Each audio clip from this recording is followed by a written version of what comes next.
మాజీ మంత్రి హరీష్ రావుపై తీవ్ర స్థాయిలో మండిపడ్డారు ఎమ్మెల్సీ జీవన్ రెడ్డి. వాస్తవాలను వక్రీకరించి రైతులు ఆందోళన చెందేలా మాట్లాడుతున్నారని ఫైర్ అయ్యారు. ఎస్ఆర్ఎస్పీ నుండి 10 టీఎంసీల నీరు తరలించడంతో సాగునీటి సమస్య తలెత్తిందన్నారు. ఇక పంట రుణాల చెల్లింపులపై రైతులు ఆందోళన చెందొద్దన్నారు జీవన్ రెడ్డి. పంట నష్టపరిహారం చెల్లించేలా ప్రభుత్వం చర్యలు చేపడుతోందన్నారు. పంట నష్టపోయిన రైతులకు ఎకరానికి 10,000 పరిహారం చెల్లించాలని ప్రభుత్వం ఆదేశాలు జారీ చేసిందన్నారు. ప్రభుత్వం పూచీకత్తుగా ఆ రుణాలన్నీ బదిలీ చేసుకుని ఏదైతుందో ప్రభుత్వం రైతుకు రేపు ఏదైతుందో ఖరీఫ్ ఆరంభంలో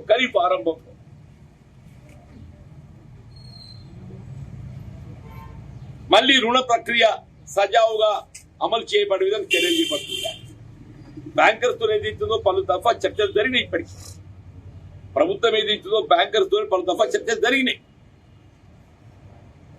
ఏ విధంగా ఏ పరిస్థితుల్లో కూడా పంట రుణాల మాఫీకి సంబంధించి రైతాంగంపై పంట రుణాల చెల్లింపు ఒత్తిడి పడకుండా ఆ పంట రుణాల చెల్లింపుకు సంబంధించి ప్రభుత్వమే బాధ్యత తీసుకునే విధంగా చెల్లింపు అప్పులకు పూచీకత్తుగా అవసరం ఆ రుణాలు బదిలీ చేసుకునేట్టుగా ఏదైతుందో రైతుకు మళ్లీ ఖరీఫ్ నుండి కొత్త రుణాలు కల్పింపజేయబడే విధంగా కార్యక్రమాన్ని అమలు చేసే విధంగా చర్యలు చేపడుతుంది. ఇది గమనించి హరీష్ రావు గారు ఏదైతున్నదో వాస్తవాలను వక్రీకరింపజేసే విధంగా లీగల్ నోటీసులు ఇస్తున్నారు.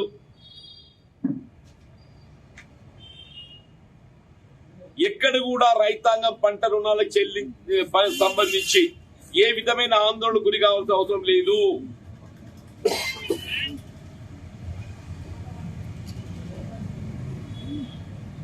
దాని ప్రభుత్వమే బాధ్యత తీసుకుంటుంది.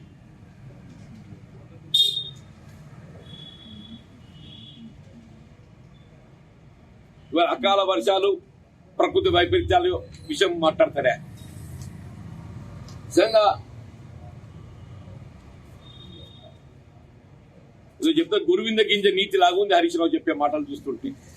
నువ్వు 10 ఏళ్లు రాజ్యం చేసి ఎన్నడైనా ప్రకృతి వైపరీత్యాలతో పంటలు నష్టపోతే రైతాంగం ₹1 ఆర్థిక సాయం చేసినావే? 10 సంవత్సరాలు చెప్పంటున్నా.